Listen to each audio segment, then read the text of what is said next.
call it a newspaper. Well, it's a shopper's ad. It's a shopper's. You know what's really interesting about this, folks, is that normally this paper only goes to the subscribers.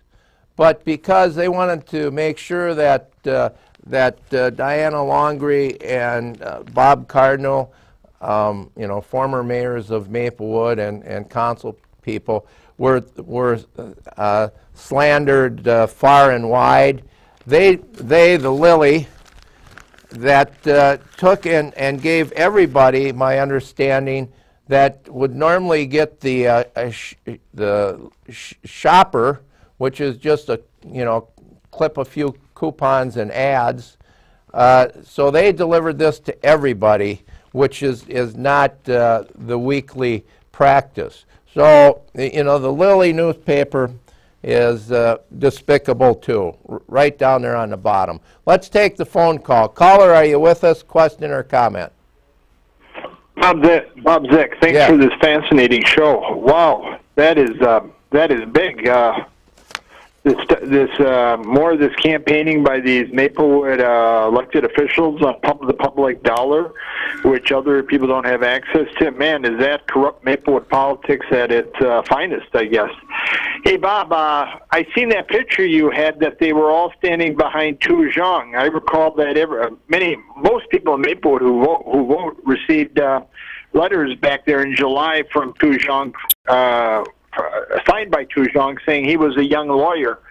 And then his sister, by 1 year, his younger sister, Stacy Zhang, was going, although she also took some law classes, she's also claiming she's a lawyer, a licensed lawyer, and apparently looking at the licensed lawyer log at the Minnesota court system, neither of them are lawyers.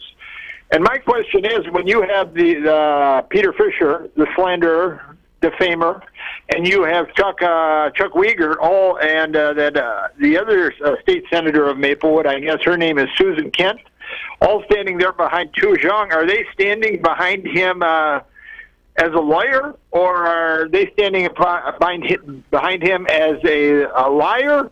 Or what does that mean when they're all standing behind him? Are they all saying we got your back, Tu Zhang? You know, you might be lying to the public about being a lawyer, but we're going to stand behind you. And my question is for you, Bob, is why would Tu Zhang and his younger sister, who both want to be lawyers someday, why would they risk the most important thing in their life, their career? Why would they risk their career claiming they're lawyers? Because to become a lawyer, you have to be certified as being a good character, not only pass a bar exam, but you have a good character.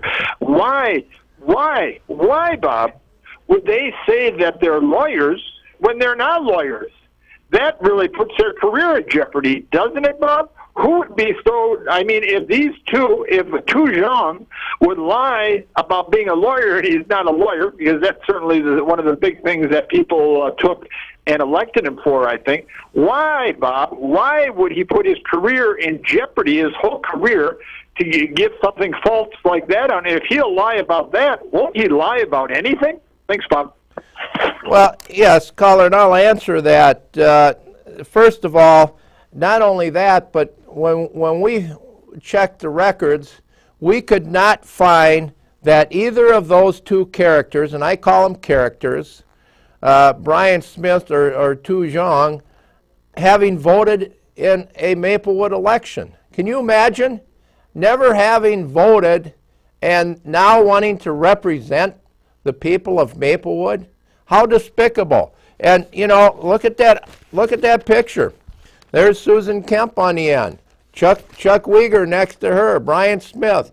Then the race baiter up there, Peter Fischer, and then Tu Zhang. You know, by association, they all believe in this slandering of their opponents playing the race card.